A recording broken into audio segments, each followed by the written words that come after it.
Hey, it's Matt, your average gamer, coming at you with a surprise video in this one. We're going to be doing my top 10 powerful high-level builds that are both fun and do a lot of damage. I've actually ranked these from 10 to 1. This is going to be a really great video. Can't wait to jump into this one. We're going to start with Rellana's Twinblades and a little bit of a Mage build here. These are my best high-level builds, and this is a common question that I get. A lot of people ask me what the best builds are to run at high levels, and of course you can run standard stuff like just the Blasphemous blade, Night Comet, etc., but I wanted to make a couple of mixed builds and rank them to give you a decent amount of variety and a good amount of damage at a high level too if you're struggling with any bosses. Of course, all footage for this is on New Game Plus 7. I did this on one of my Xbox characters. We have Rellana's Twinblades plus 10. We have the Prince of Death Staff, of course, plus 25. Any seal for buffs. Check out the armor set here. We hit 61 poise. Magic Scorpion Charm. Rellana's Cameo. We have the Shard of Alexander. Godfrey Icon, of course, for any of the spells we're using. Bloodsucking Crack tier. Magic tier. Let's talk about stats, which are going to be the same for every build. Timestamp purposes, I'll show this briefly on every build. We're using Golden Vow, Halashaburi, Blessings of the Erdtree, Terra Magica, Comet, and Stars of Ruin. Next up here at number 9 is one of my favorite weapons that they added in the DLC, and one of my favorite weapons in general. It's not super powerful in the base game for the Euporia, but it does enough damage, and if you have the skill to use it, the trade-off on it is excellent, giving you a Comet Azure type beam that does holy damage in this case, and is really fun to build up on and use. It's a weapon that really rewards skill, getting in your hits, building up that second charge beam, that longer one that you want. You really don't want to use it when you have that first charge. You want to wait until you have the second full charge and then completely unleash it, and you're going to do a decent amount of holy damage to most of the bosses in the game. I've added multi-layered Ring of Light and Black Blade to this as well to make this a high-level version of one of my favorite builds ever. I really do enjoy this in terms of holy damage. I can't think of a better way to dish out a ton of holy damage than running the Euporia with holy incantations, so this is one of those things that's going to work quite well. Of course, we've got the Golden Order seal for this one, which will give you anywhere between 380 and 420 scaling, depending on whether you have 80 in intelligence and faith or 99.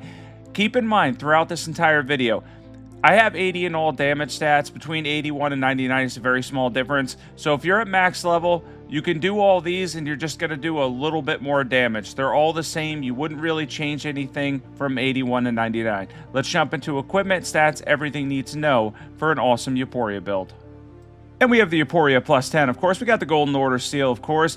We've got the Solitude set on 96 poise, Godfrey Icon, Rottenwing Sword Insignia. We have the Sacred Scorpion Charm. We have the Shard of Alexander. We have the Bloodsucking Crack tier, Holy tier. Let's talk about buffs in the stat screen. Stats are, of course, the same. We're using Golden Vow, Halashaburi, Blessings of the Erdtree, and then we have multi-layered Ring of Light and Black Blade 2. I hope you're having as much fun as I am with this video. I really enjoy playing at a high level. At number 8, we have the Moonveil Mage build. This is number 8 for me. I'm not a big fan of Mage builds in general, but the two I like the most are Rellana's Twinblades. A lot of people ask about those at high levels because they have around 1,000 AR. The other one I like, though, is running Moonveil and then running something like Ranni's Dark Moon. Really works well as a combination build. You can get a lot of damage with the Prince of Death Staff. You're going to get a lot of scaling there, around 430 I have. And Moonveil itself, a lot of damage at a high level too, split between dex and intelligence. Moonveil plus 10, Prince of Death Staff plus 25. Any seal for buffs doesn't matter here. Once again, we hit 61 poise. You can go for more defense if you want. Magic Scorpion Charm, Rellana's Cameo, Shard of Alexander. We have the Godfrey Icon.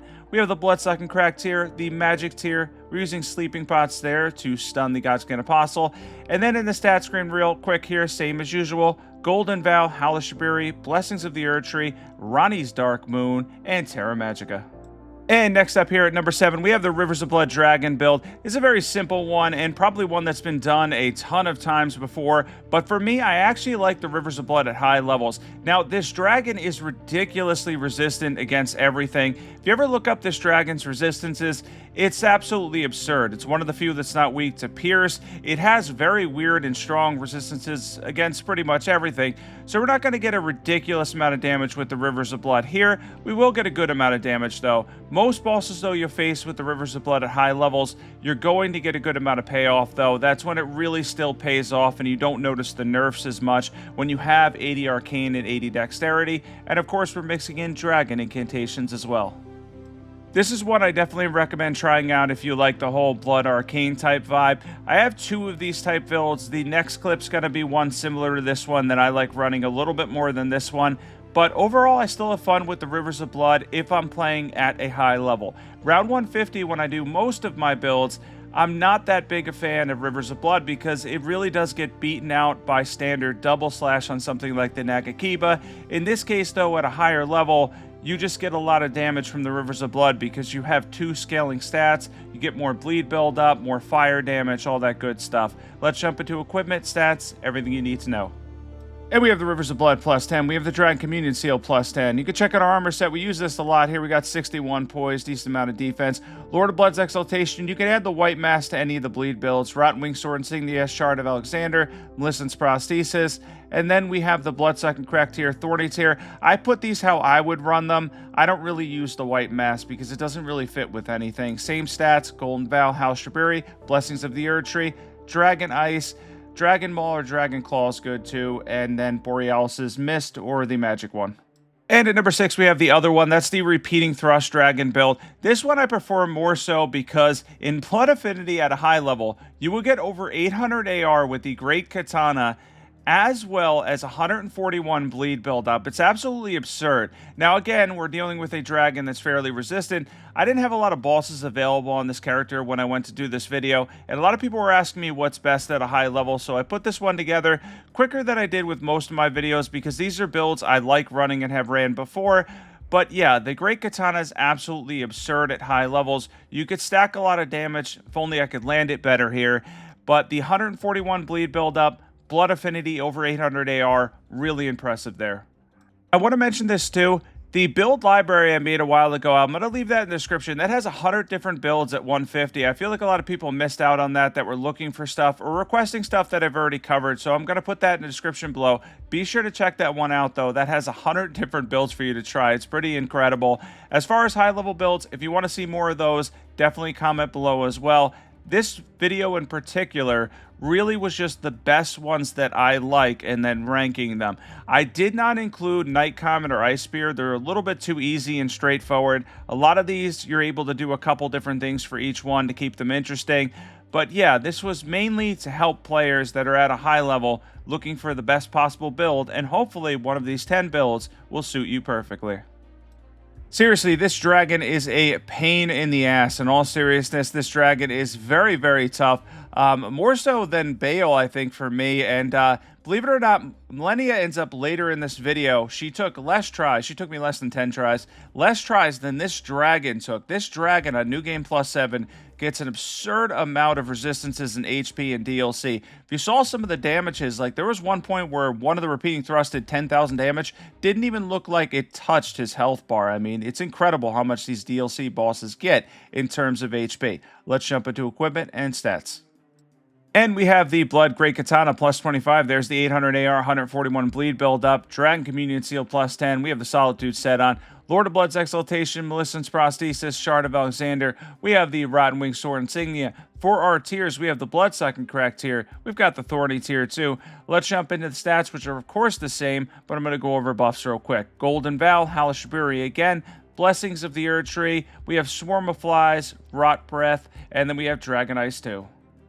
All right, I hope you're still with me for number 5, and that's going to be a Bloodhound's Fang Madness build. This is a build I run, and I have been running for a while at a high level, and I enjoy this one a lot. It gives me the opportunity to make use of the Flame of Frenzy, which is actually, probably in my opinion, the coolest Frenzy incantation, because especially against bigger bosses, it could stack up a lot of damage. There's almost 17,000 there. That's pretty good. And then we're going to be going back to Bloodhound's Fang as our main weapon, so we have something reliable for our main weapon, while also having something a little bit slower that could shred big targets and do a lot of fire damage in the Flame of Frenzy. Yeah, this bear also has a ton of HP. You could probably see that as well. That's also a thing in DLC. There's like 10,000 damage, and his HP bar barely moved. It's really incredible. Every time I fight any of the DLC bosses, it shocks me how much HP they get on New Game Plus 7 with DLC Plus. It truly is so much higher than what's in the base game. It's incredible. Let's jump into equipment and stats. We have Bloodhound's Fang plus 10. Then we have the Golden Order Seal, which is going to give you a ton of damage with the Flame of Frenzy. We have the Solitude set on Lord of Blood's Exaltation. We have the Fire Scorpion Charm. We have the Shard of Alexander. We have the Godfrey Icon for our chargeable incantations. We have the Bloodsucking Crack tier. We've got the Flame tier as well. Jumping to the stats, they're going to be the same again here, but we're using Golden Vow, Halaster Brewery, Blessings of the Erd Tree. We have Blood Flame Blade, the Flame of Frenzy, and of course Black Flame 2. Next one up might surprise you a bit, and that's going to be Venomous Fang with Cragblade. You're going to get 650 AR on a fist weapon at a high level, between 650 and 700. If you have 99, it might be closer to 700. 115 bleed build up, around 80 for the deadly poison build up. You can proc Kindred of Rot's Exaltation and Lord of Blood's Exaltation. This one absolutely shreds. Jump into equipment. We have the Blood Venomous Fang plus 25 with Cragblade. We have the Golden Order Seal, of course. Once again, we had 61 poise. I've just been rocking this armor set a lot. We have Lord of Blood's Exaltation. We have Rotten Winged Sword Insignia. We have Kindred of Rot's Exaltation. We have Melissen's Prosthesis. You can use the Mushroom Crown or the White Mask, of course. Bloodsucking Crack tier, Authority tier. I just don't really use either because it doesn't really look great. And then the stats are the same as usual. Golden Vow, Halaster Brewery for this one, Blessings of the Erd Tree. This is a really good one to try. Speaking of shredding things with Cragblade, forget Seppuku at a high level. And number 3, we got Bandits and Cragblade. The highest AR you'll get from any curved sword or twin blade is going to be the Bandit curved swords at high levels. Beats anything else in terms of AR. Gets you 115 bleed build up, which is pretty impressive. And then when you're rocking Cragblade, you're going to get like between 700 and 800 AR or something stupid. You're going to see the damage here. In 4 jumps, we get almost 30,000 damage on a boss that has decent resistances too. That was pretty incredible bleed proc there as well. Awesome build to run if you want to forget Seppuku for a bit. We have the Bandit Blood curved swords for both of these with Cragblade on both and Blood Affinity obviously. Golden Order Seal, Raptor's Black Feathers is important here. Solitude set. Lord of Blood's Exaltation, Rotten Winged Sword Insignia, Claw Talisman, Melissen's Prosthesis, and then we have the Bloodsucking Crack tier, Thorny tier. Let's talk about buffs now. And stats are the same. We're using Golden Vow, Halaster Brewery, Blessings of the Erd Tree. This one's incredible. Does, in my opinion, I think I actually like it better than Seppuku. Definitely try this one with Cragblade. It's awesome.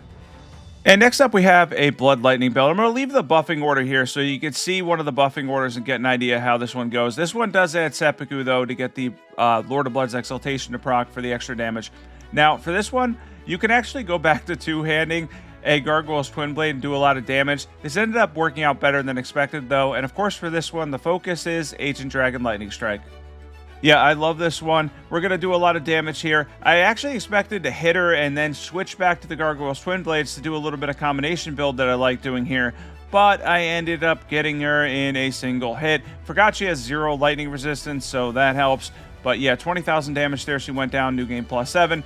And yeah, this is going to be one that does a lot of damage with Ancient Dragon Lightning Strike, and you can switch back and use the Gargoyle's Twin Blade too for a lot of damage and bleed build up. Continue to get those bleed procs and then use lightning in between. Jump into equipment.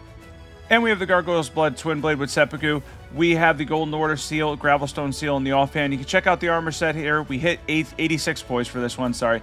Lord of Blood's Exaltation, Godfrey Icon, Lightning Scorpion Charm, Phlox Canvas Talisman, Bloodsucking Crack tier, Lightning tier. Let's jump into the stats. Are going to be the same here. And then Golden Vow, Halaster Brewery, Blessings of the Erd Tree, Ancient Dragon Lightning Strike, Frozen Lightning Spear goes really well with this too for some frost build up as well.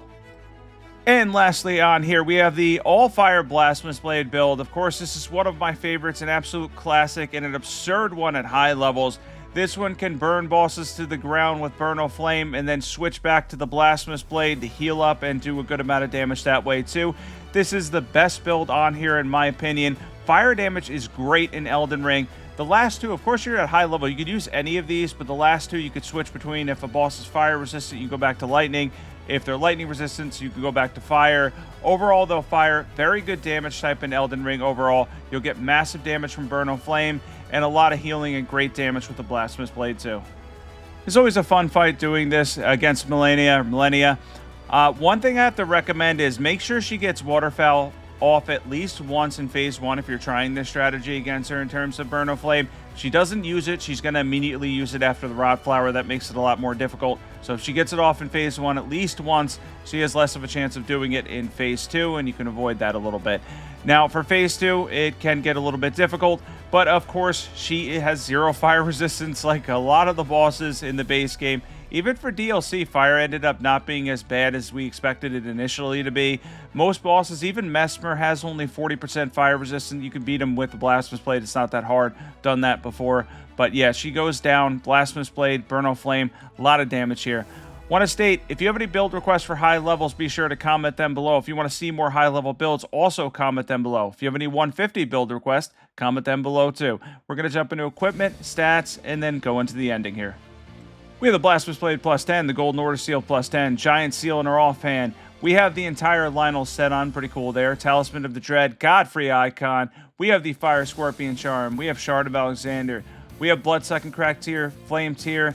Now, let's jump into the stat screen. Once again, the same here. We have Golden Vow, Hal Shabiri, Blessings of the Erd Tree, and then we're using Burn of Flame, and any other fire incantations would fit this build. Thanks for watching this one. Thanks for watching my personal top 10 builds for high levels that could walk you through Elden Ring and make your life a lot easier. Hopefully these make the game easier for you, significantly easier, and you have fun with them too because they give you a little bit more variety, a little bit of a change up from some of the normal stuff that kind of adds onto them and whatnot. If you have any build requests for high level builds, be sure to comment below. If you want to see more, definitely comment below. Don't forget to hit the subscribe button, and I'll catch you in the next video.